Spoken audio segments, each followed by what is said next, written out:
Culture is currency, quite literally. Africa's artists, artisans, and creatives are increasingly being recognized and compensated for their work. The creative economy, dubbed the orange economy, is booming, and it's time for financiers, governments, and infrastructure to catch up. Beyond the economic potential, there is justice at play too, as these industries typically offer opportunities to marginalized groups. Welcome everybody to the discussion on the orange economy and the power of Africa's culture and creative industries. My name is Patricia Okelo, and I'm the co-founder of Kayana Create here in Nairobi. Kayana is a community of female entrepreneurs that come together primarily to support and grow each other's businesses. We believe that women lead differently. We are nurturing and collaborative, and I'm really proud to know that here we have a whole all-female panel. So we're collaborative, and therefore we approach our approach at Kayana focuses on building community, growing capacity, and encouraging collaborations with other organizations in the entrepreneurial ecosystem. I myself consider myself a poster child for the orange economy, having studied fine art at the university, and I'm sure this is the story for most of us on this panel. I ventured into business in the year 2000, have employed at my peak around 22 female entrepreneurs in my branding business, and currently founding Kayana Create, where we have an ecosystem of over 400 entrepreneurs. Karibuni sana, as we say here in Nairobi. Today, I am joined by some amazing women. We have Ange from Burundi, and Constance in Accra, and Christine in Nairobi. I will start by asking each of them to introduce themselves for approximately 2 minutes, giving us a little bit of a scenario of the areas in which they work and their expertise. We'll start with you, Ange. Hi, everyone. I'm very happy to be here. And I'm Ange Muyubira. I'm a social entrepreneur, and I'm the founder of Kaz'O'zah, which is ethical fashion organization based out of Burundi and Uganda. And we are going to be 10 years next year. And we are very excited to be demonstrating how fashion can really be brought at the forefront of social impact. I lived in England and got a chance to be working in the fashion industry for 10 years. And then I wanted to return back home and contribute to the development of my country by creating jobs and going directly to the fashion and artisanal sector. And to this day, we are very proud to have formed over 5,140 artisans in both countries. And we proudly have brought them to be coming from $1 a day to $5 a day. And we work mainly producing home products, products that serve in corporate campaigns and marketing events, as well as fashion products. So I'll be very happy to continue sharing with you about our endeavors and how truly the creative industry should be considered in development of the world economy, especially in Africa. Exciting, Ange. I know you're really, really passionate about this topic and creating meaningful work for entrepreneurs. Constance, next, the floor is yours, so to speak. Okay, hi everyone. My name is Constance Swaniker. As Pat said, I'm based in Accra, Ghana. So my whole life has been working in the creative industry. If I may say, I'm a born creative. 21 years ago, right after I graduated from university studying art, when the art economy didn't exist, I took the road less traveled and I set up a metal fabrication company that is 22 years old. We mostly work with artisans, male artisans, because the industry is very male dominated. And I'm passionate to say that because it's female-led, one of our key aims is to get more girls to enter into male-dominated trades. Most recently, in the last 10 years, we've been training and working with young people from technical universities and universities in general, and bridging the skills gaps that exist between academia and industry. one of the biggest challenges that we faced that when I was in university, internships wasn't part of the curriculum. So how do you grow a talent base in Africa if you don't have skills training as part of the curriculum? And so recently we've opened the Design and Technology Institute and are in partnership with the MasterCard Foundation under their Young Africa Work Strategy, with the aim to create 40,000 direct and indirect jobs in the next 3 years.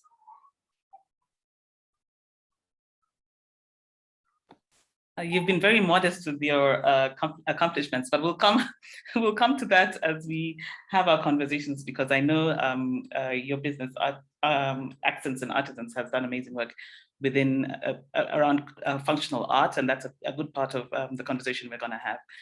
Christine, over to you. Tell us a little bit about yourself, and you're the only initial non-artist. I always say you're an artist in denial. You can tell us why I say that. Thank you, Pat. I will answer your question in a roundabout way. Currently, my full-time work is as a program manager in Dadaab. It's a livelihoods program supported by the UN and Norwegian Refugee Council. And basically, the program just gives refugees sustainable income, something to feed their families with, basically moving away from the handouts to something that they can be proud to call their own. So that is what I've been doing for many years, maybe 14, 15 years, with different organizations and budgets depending. I am also very heavily involved in training artisanal businesses across the continent. I've worked from North Africa to West to East Africa, too many countries to mention. And it's basically about getting businesses, small businesses, cottage businesses, getting them from hobbies to something that can actually be a sustainable income. And I think my role that will fit perfectly in today's conversation is the role of retail. So I am a buyer, I'm a curator, I own retail stores in Nairobi. We are buying now currently from 18 African countries. And as Pat and I like to call it, I'm the last mile. So we take what the producer has made and put it in the consumer's hand. And I'll be very happy to share with you some few tips and tricks on how to be successful at getting your product in front of a buying consumer. Thank you, ladies. So that is just going to be a little bit of an intro and just understanding where our different industries or our different skill sets lie in this conversation. Of course, it'll be very heavily focused on the fashion, crafts, and textile and design, because that's where our expertise. But we also acknowledge that the creative sector also encompasses music, performing arts, film, writing and publishing, etc. And as we have our conversations, wherever you feel that you can add these areas to our audiences for them to participate in, please do. So we will talk with the obvious topic. The reason why we're meeting virtually is because of this global pandemic. And I know as creatives, and it has been stated in various studies now, that creativity is a skill set that is necessary in all sectors that we're operating in. Ange, this question, we'll start with you with this question in what did Kaz'O'Zah do, and when this pandemic struck, what did you find yourselves doing? Are you still doing that work? Was meaningful work created with the interventions that you came up with? Let's have a conversation around that. And as I said earlier, you feel free for any of the panelists to add on to Ange's comments once she's finished. Thank you. Yeah, thanks, Pat. So as you know, the pandemic, especially around the beginning of 2020, there was so much fear and hopelessness with everybody not knowing what to do and seeing the world literally close down. And that was the same with Burundi. And though we had the first cases in March, we at Kaz'O'Zah, we started to create face masks, because we knew that as borders were closing, the disposable face masks were not going to be available, and that was not there. So us creating items, fashion items like garments and bags and what, you would understand that it was going to be out of interest. People were going to be locked down and not interested in that. So we started to divert bag makers, shoe makers, tailors who are in cooperatives by hundreds, and we started to make face masks. So each co-op will make about 7,000 face masks per day. We were the first organization across the country to produce such a large quantity of products. We supplied hospitals, health centers, and also corporations who were open and who needed to have their items. So I would probably say that though there was some hopelessness, we were able to be creative and make those items locally, and were able to provide jobs to these guys, to these artisans who were going to be out of jobs, and have masks that were branded, which means that we brought in even graphic designers into the job for serigraphy, as well as the most important part being the local suppliers who were able to sell a lot of fabrics, a lot of threads, needles, and all those guys still making income within the pandemic, which was announcing itself as really an economically dead time. Yep, you still have a lot more time, and I know there are other products that you produced. Can you speak a little bit about the beds and the overalls that you made for the hospitals? Yes. So again, with that, we were able to bring the creativity aspect of identifying needs and seeing how we can make items that can be used locally. So I'll talk about beds, plant beds, which normally are used, we used to be using plastic, but Burundi has banned plastic, and we started to be using palm tree leaves and producing these. They are biodegradable, and we produce them by thousands. So these again generate income. They provided a solution, and they've most importantly created work, because our heartbeat is really poverty alleviation through job creation and the creativity aspects that comes with it. So do you work as a cooperative? So are your artisans in groups, or how do you find the artisans that you use? I'm sorry, I missed the question, Pat.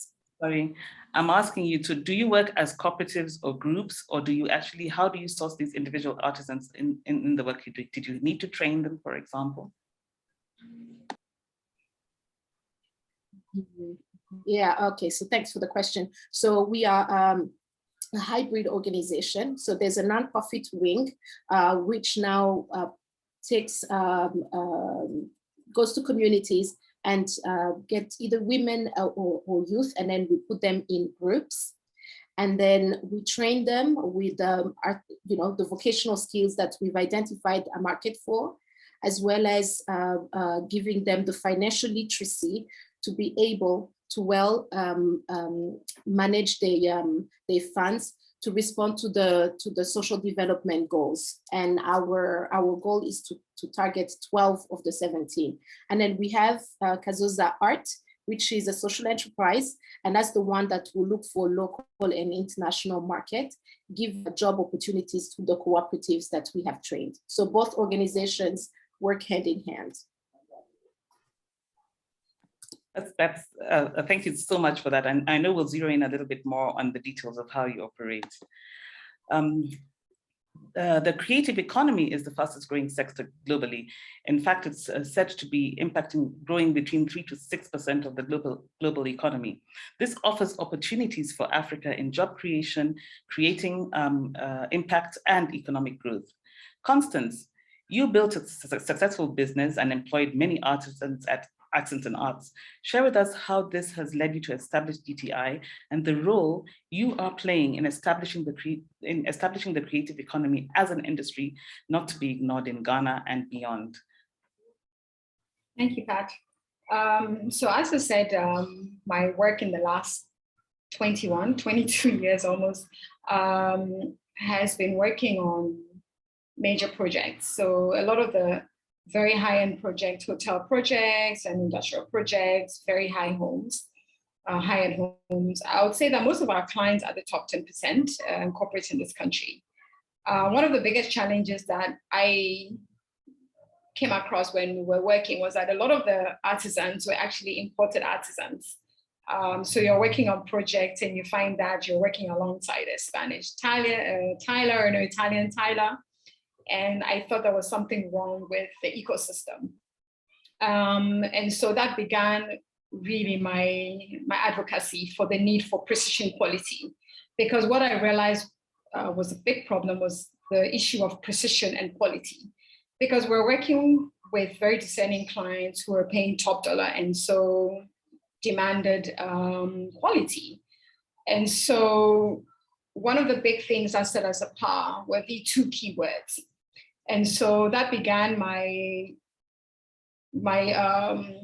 deep need to begin to train, because a lot of the artisans that we're also hiring, we had to train before we could hire them. And so that's when I realized that there was a deep-rooted problem, because a lot of these artisans were being trained informally through the apprenticeship system, passed down generations down the line. Now, these are artisans who don't even understand, the use of tools, couldn't identify, tools that could help you gauge and do things properly. And so in the last 6 years, when we established DTI, our two core programs, what we call the Precision Fabrication Program, teaching young people how to be builders of anything. And then we also work with the regulator. Pat, if I tell you the TVET policy hasn't been looked at since 1978, would you believe me? And that shows you how deep-rooted the problem is. If you're looking at churning out high-quality talents, especially at a point where Africa's industrialization drive, which you rightfully said will be driven by the creative economy, there's a need to teach artisans how to produce things that will compete globally and to also earn us the same kind of value that we're looking for our products. And so in the last 1 year, under the work that we're doing under the Young Africa Strategy, is working with our government. We don't have a quality bill. And so we're working with our Ghana Standards Board. We're working with the National Development Planning Board. And then we're also working with the Commission for Technical and Vocational Education. And we're driving the precision quality bill, which will then be embedded in the national policy. When this happens, all artisans naturally then have to go through some level of training. And so we're training at the grassroots level. And the curriculum is all in local language. We've trained trainers who train these artisans. In the next 3 years, we're going to be training 6,000 master craftsmen. And the approach that we use is the multiplier effect, that if you've trained one master craftsman very well, they do know their skill, but what we are adding on is what we call the mindset shift. Understanding that you just don't do things anyhow and expect that, oh, it's okay, take it like that. And so we realized that this powerful soft skill, this mindset shift, to begin to understand that you earn so much more if you're able to package your things properly and do things properly. We see then how the multiplier effect of job creation. One of the biggest challenges that we do have projects in the country. We can't say that there are no jobs. There are jobs. What is missing is the issue of quality. And so we begin to see that when we talk about the local content bill, this then naturally will come alive.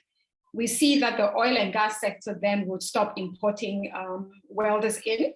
We see that our industries naturally then would grow. We're also looking at moving and attracting industries moving from Asia, where talent and skill is very more expensive, to Africa. So this is what I've been doing, very busy in the last 2 years.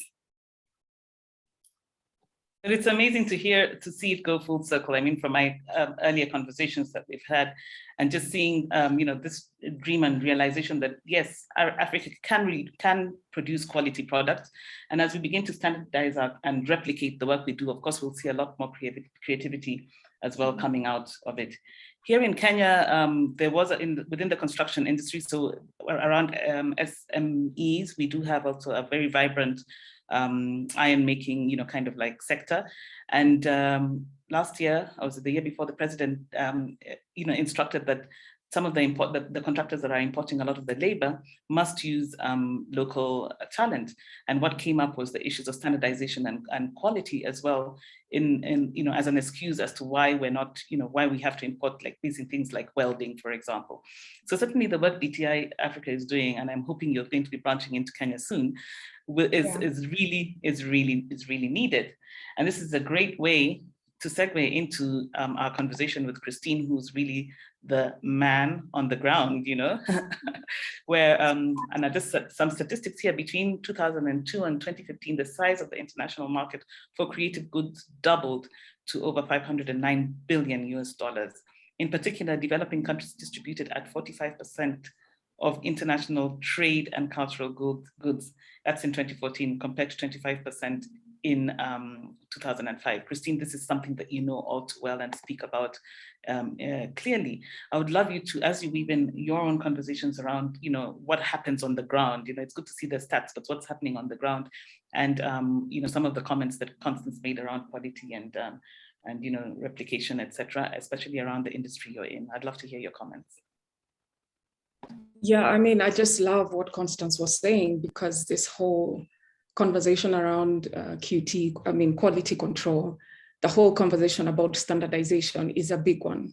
And it seems like this cutting corners is a culture, and it's a culture within the informal sector. It doesn't matter where you are. It doesn't matter whether it's a creative industry or agricultural produce in the market, they're trying to sell it. There's always that culture of how quickly can I make that buck, And so you find people cutting corners, and it's actually a mind shift. It's a mind shift that needs to happen. So just referring back to the numbers that you quoted, those numbers look very big, but you'll be surprised how much we struggle to source product. When I started the first retail shop, the idea was that we're going to basically focus on Kenya, and if we wanted to spread a bit more, we would go to East Africa. And it just became a headache, because it's about making somebody understand, look, there's such a thing as quality standards. And those are the quality standards I want to maintain through and through. And you'll find people telling you, oh no, but that's underneath the chair. Nobody is going to look underneath there. That's underneath the table. It's okay, just, and lo and behold, I actually fell for it at the beginning when we were really struggling to put products together to curate a collection. And I remember not once, not twice, not 3 times, clients returning products and saying, no, I cannot take this. The money that I've paid, I cannot accept this. And it was a very hard lesson for me to learn. It was very, very difficult, because on the one hand, you want a shop full of things. But on the other hand, you're really struggling with artisans delivering on time, on quality, every time. And so I kind of circle back to the idea of innovation, right? So innovation sounds like a very big word, but it actually is not. And even at the very lowest level, at the very, very basic artisanal level, where there's a woman who goes to the farm during the day and then in the evening comes and makes something. The idea of innovation there may seem very big, it may seem very international, very global, but I like to think about it this way. When you're thinking about a competitive advantage, right, of a product, what are you doing there? That is actually innovation. You're actually thinking, how am I going to stand apart from my neighbor or the product that I just saw? So the best and the shortest way to get innovative is to talk to the person who you are intending to buy your product. So for example, I'm the buyer, right? I'm buying from many, many artisans. I mean, I think honestly, I've even lost count of how many artisans we are supporting, not so much because I have direct contact with them, but because we're in contact with companies like the one that Constance, for example, is working with. So under her, there's, I don't know how many other artisans who are being supported through her work. It is very rare that somebody will bring me a product and I say no. The rarest and the most beautiful question that I never get asked is, okay, you don't want this. What do you want? And therein, that is the golden question, because I know what the buyer is looking for, right? So I can tell you what I'm looking for. So I always encourage artisans to have a baseline of form and shape and maybe material. So if, for example, you're working with grass, I don't want to throw you to the other end to work with timber, for example. So when you have a baseline, how do we build up on that? Now, the other thing, when you're thinking about markets, you're thinking about what is the shortest route possible, right? Pre-COVID times, we used to travel, and I loved going to these different market days and meeting artisans there. And but of course, that has its risk, because half of the time when I come back to Nairobi, I can't reach them. Their phones are dead. They don't have internet connection. Nobody, you know, they were seen at the market last 8 months ago. Nobody knows where they went. They went back to the village, they're farming, you know, it can get very complicated. So the shortest route to market is by attending craft fairs. Most buyers like myself, when we don't have the time to identify these artisans single, you know, individually, the next best thing for me is to go to a market, because I know I will hit very many birds with one stone.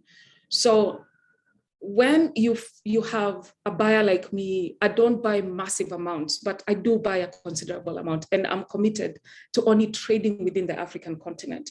So when you have buyers like me, 4 or 5 of them, that's it. You don't need hundreds of buyers to call it a market. You just need 3 or 4 solid buyers who constantly buy from you over and over again. And keep in touch with those buyers. That's the other thing. I've bought from many artisans who never come back to me, who never send me emails of, I have this new product, please have a look. You know, you buy once from them. So many times I've bought from artisans who I never hear back. And I always wonder, what is the challenge? What is the challenge here of communication? What is the challenge here of keeping in touch? And yet again, it's the shortest route to market. When I look at that product, even though I had no intention of buying it, if I see that it's something that is beautiful, that's innovative, that's new, that is going to work with what is currently on my shelves, I'm going to find the money to buy it. I'm going to find, and I just love the action taken around reaching out to me. So I'll always honor that. And the few times that they've approached me, I've said, I don't have the money now, but I will get back to you. And I surely do. Even if I buy the minimum order quantity, I will always go back to them. Now, let's talk about minimum order quantity. Again, we're talking about shortest route to market. Wow, okay. So first problem is artisan is the marketer, is the communicator, is the maker, is the cleaner, is the everything. Okay, so all rolled into one. First challenge. Second challenge is the concept of wholesale. I've always thought that, even in my book, I talk about it, that the fastest way or the easiest way to reach your market is to sell wholesale. Why do I say that? Because when you're selling wholesale, you're selling quantity, right? And when you're doing wholesale, it's also very easy for you to develop collections, which means that your product turnover is higher than if you were selling retail. So, but the question is, what are your numbers? If I bought wholesale, how much will you sell them to me at? And you find the artisan giving you $20 off. And I'm thinking, okay, I'm buying 100 pieces. You're giving me $20 off per product. That doesn't even make sense. Because by the time I import it and I put my taxes on it, and I do due diligence, you know, the communications, that $20 doesn't make sense to me. So what I'm saying here is,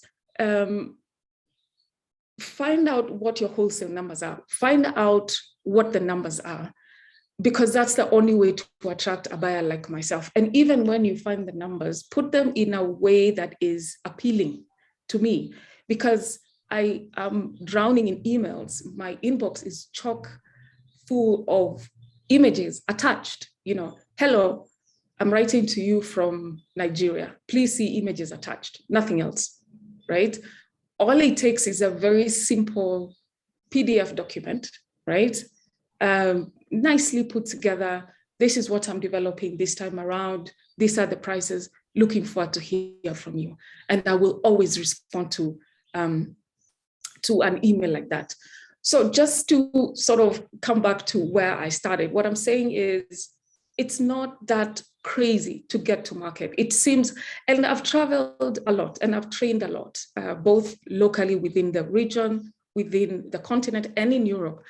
And the two main problems I come across within the creative industry, now I'm talking generally, not just the artisanal industry, is lack of funding and lack of markets. And to both, I have very direct responses. Do your homework.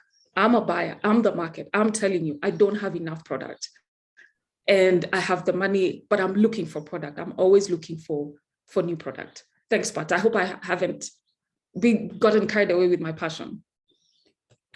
We love passion. That's what drives us. So I'm going to just segue quickly with Ange and Constance. I'm going to draw you into some responses to some of the things Christine has done, because she's telling you, what the market is saying, and then of course the skill sets that you're training, that you're in terms of the artisans. So I'd love to just take this conversation a little longer than initially planned.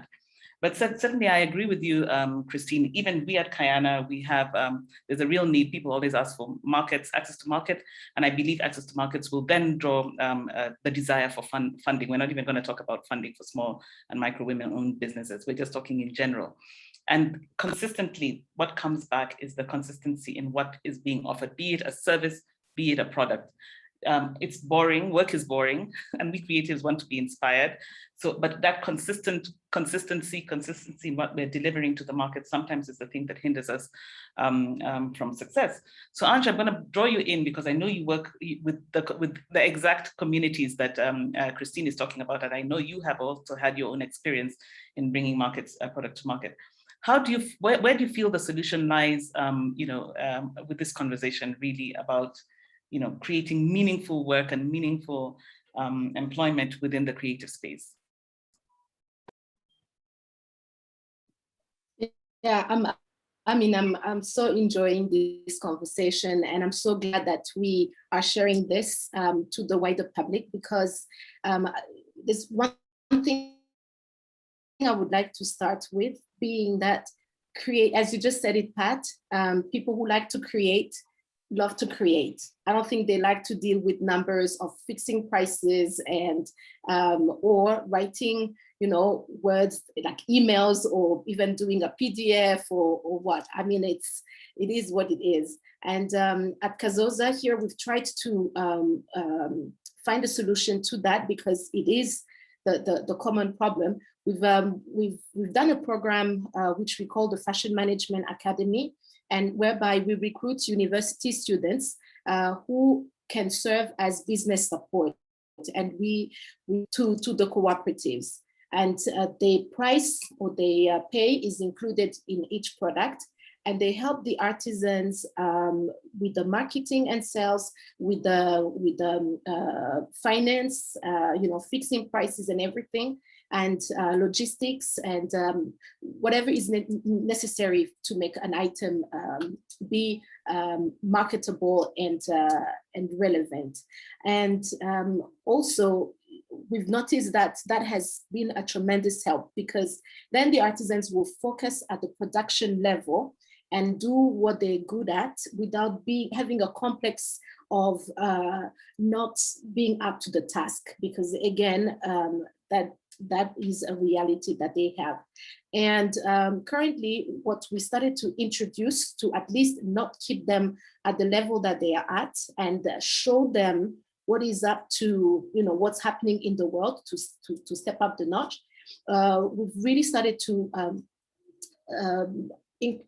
introduce IT in their work. So every artisan, here is how things are. You'll find artisans that are not reliable, like what Christine was talking about. You go to a market fair and then you can't find them. So the product that they sell, we have to ensure that those that are on our database have a phone. So it will either buy it from the pay that we give them per item, and just to ensure that they are reachable. The other thing that we're going to use with that phone is that we're going to use it as mobile, for mobile pay. And it helps us in tracking all the funds and the transactions that we do with artisans, but also allowing them, increasing them into the population of the country that has bank accounts.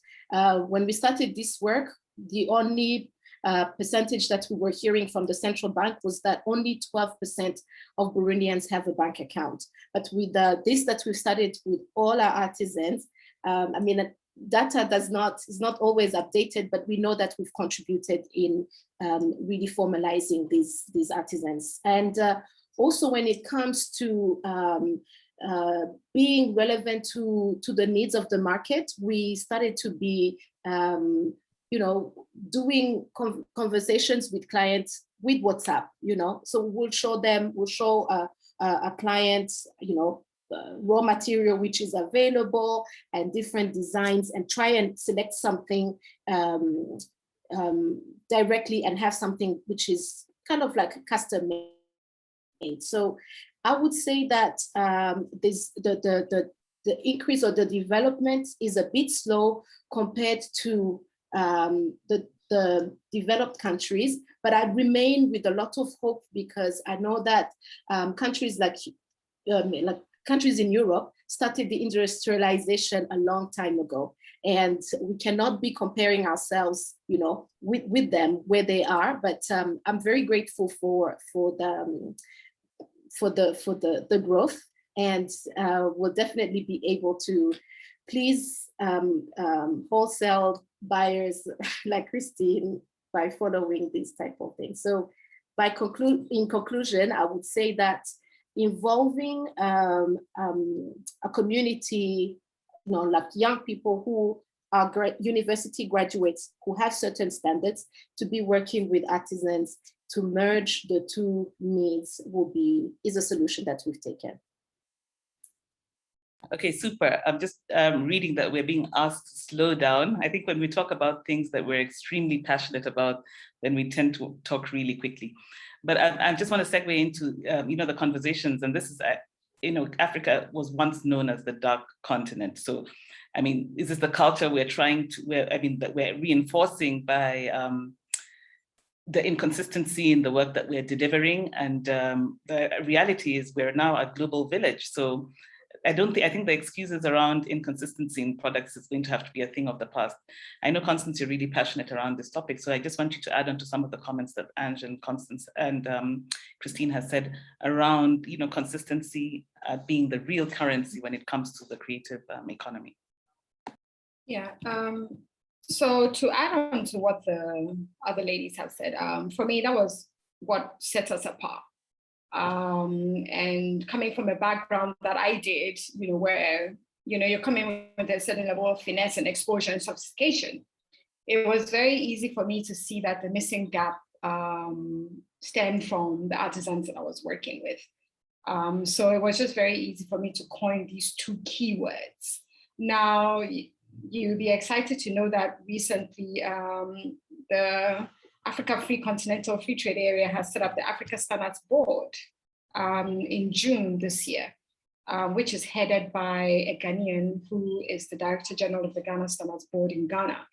And so our work that we're doing with the government really is to take this precision quality policy and make sure that this permeates all across Africa. So this is something that we're driving in Ghana. And so very soon, I'm sure you would hear through the African Union this issue of quality And this not just cuts across just the creative economy, but it cuts across all goods and services. So this is something that it's an African mindset that has to change. If you want to compete globally, it will transcend across everything that we do. So this is what we've been working on and advocating very, very strongly in Ghana. Super, that's fantastic. There is a comment and a question let me just read it, yeah. Kenya Connect works to strengthen education in rural areas. Part of our programming is working with to empower mothers. Many are trying to create local products.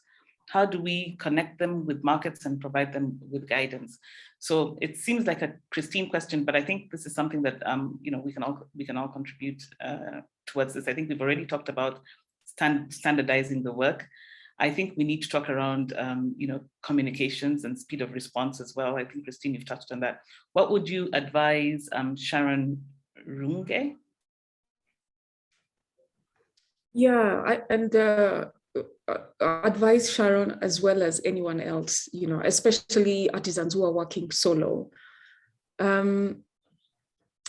I think it's a contextual problem, in the sense that we don't have ecosystems that support creatives, right? So you have somebody who's really good at creating. That's what they do. They know how to come up with ideas. They know how to put things together.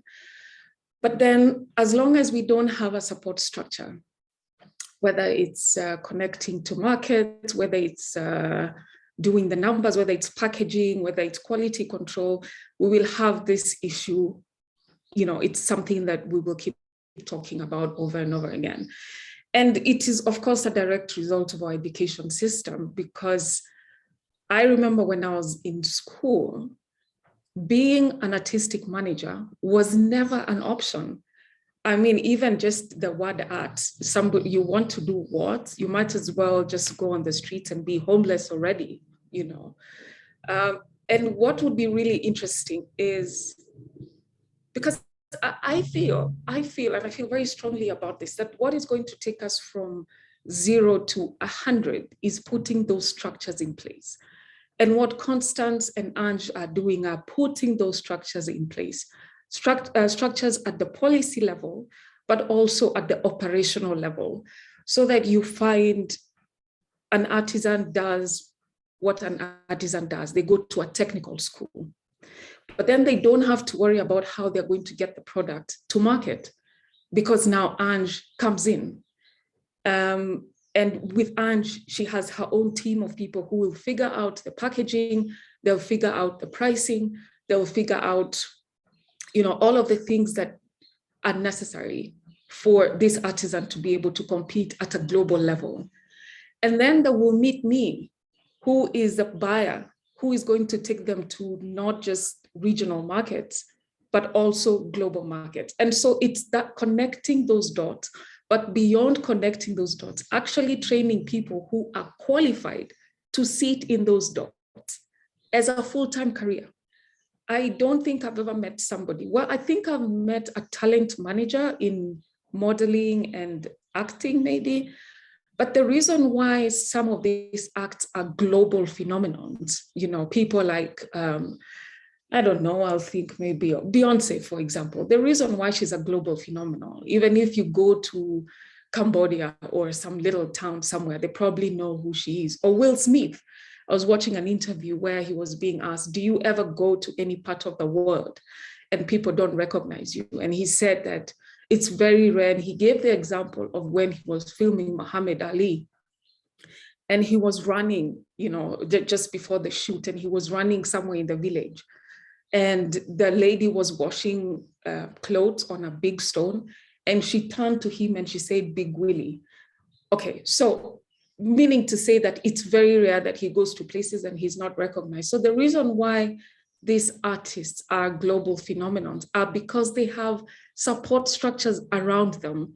And those support structures understand that if I'm going to take this person here from point A to point B, this is what I need to do. So if we could actually develop that talent that does that, if we could develop that skill that does that, I think we would be a home run. It would be a home run. And for me, that's the missing link. And of course, it starts at the policy level. It's about policy, whether it's educational or social or even political, right? It's a political will to say, to stop paying lip service to the creative industry during the election period, to say for them to sing the songs and to design the t-shirts and actually doing the work, doing the legwork.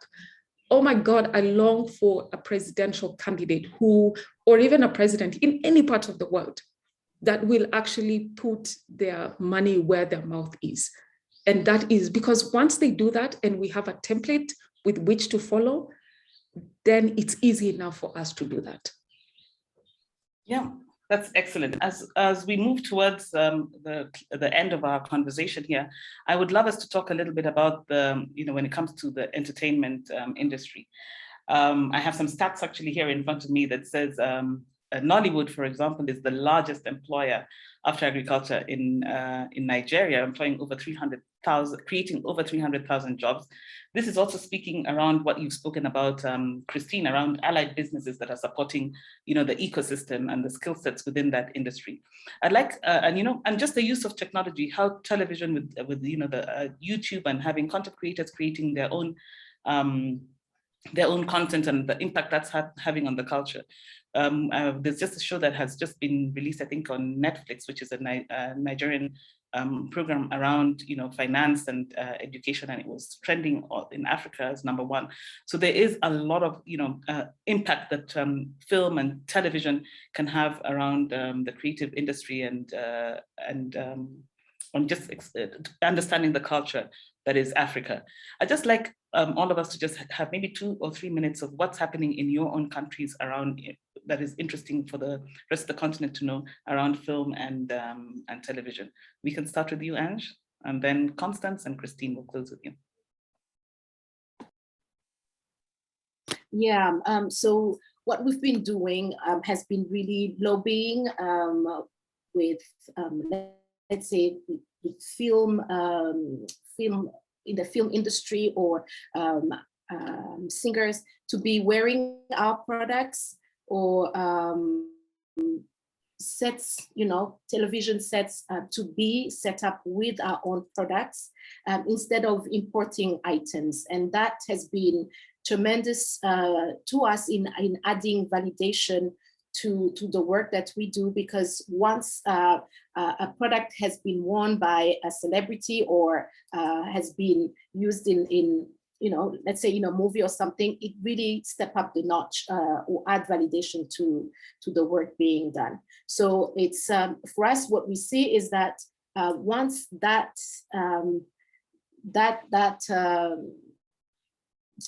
habit is taken of having products being used, as many local products being used, I'll say that it definitely creates jobs and adds visibility to the products and the work being done by our artisans. Because you never know where this movie is going to end, and you never know who's going to see this product. And the actor becomes your ambassador.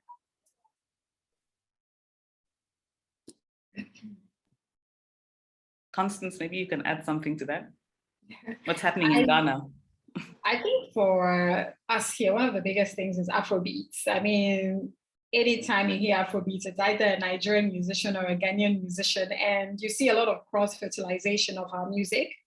And then there's a lot also happening in the photography scene.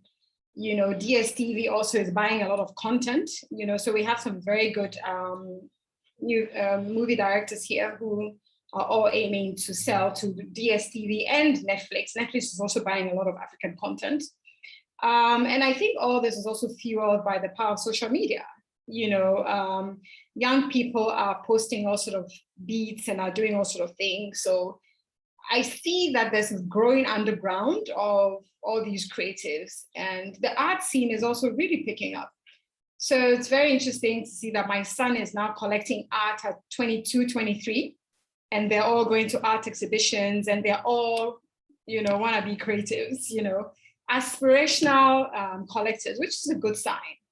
So it tells you that definitely from our time, 25 years ago, when there was no creative economy, definitely our kids who have grown up around seeing their parents as creatives are picking that habit, and to them it's the new normal. And I just love what you're saying around Africans consuming their own art, which is really, really exciting, because that's a great way that, you know, it's not for other people, it's also for our own consumption and the culture. Christine, some comments on that? Yeah, you and I have had this conversation about influencers, and I've really resisted working with influencers as part of our marketing strategy. But influencers are not going anywhere, and there's a reason why they're called influencers. We are actually heavily now involved in including them in our marketing strategy. I believe, you know, for a very long time, there's been this narrative that Africans don't buy their own. Oh, they absolutely do. My experience is that they absolutely do. And I think it's a very old and kind of tired narrative. It's the same narrative as women are their own worst enemies. I think it's lazy. And I think it's just the work that goes around that people don't want to do. You know, for example, if you find an artist and they'll say, oh, you know, but then nobody wants to buy my things. Africans don't want to buy my things. No, they do. They just don't know that you exist, or you're not at par with the quality that they're looking for. And hence comes technology, you know, media, both mass media and very directed, very targeted media. Technology has stopped being a means to an end. It is an end in itself. It is something that is integral to business success. You can't escape it, whether it's photographing your products, editing your work, getting it in front of the people who can buy it. Technology is here to stay. As soon as we hop on that bandwagon, whether you choose to go mass media or targeted media, it's really up to you. I agree. We cannot ignore the impact of technology. Christine, you didn't really speak about, and this, any of you can talk about it, the challenges of cross-border trade within Africa. Like, we have like very few minutes. Quickly enough for the translators. How do you see us overcoming? Are there challenges? How do we overcome them? Oh my goodness, we need a whole new session for that. I will not even get into that. Let me just say, yes, they are. Actually, I always say that I chose my life. I chose my punishment. And my punishment in this life is cross-border trading in Africa. That's my punishment in this lifetime. I hope to redeem myself in the next. That's all I will say for now. A true challenge. I know we've got phones and we have smartphones, but yeah, we've not even talked about once the product is out there, how it comes across. I hope at the next time when we are on an Orange kind of panel, that's all that we'll be speaking about. 1 minute parting words. What is the one thing you want the audience to go away with before we end this? We have literally like, is it 2 minutes? How many do we have? I think 3 minutes. So just quickly, one parting shot that if they don't remember anything about you, what would you like them to remember about this session? I will go first. The good news is there are markets. There are markets for creative products. Find us. We are looking for you. We are waiting for you.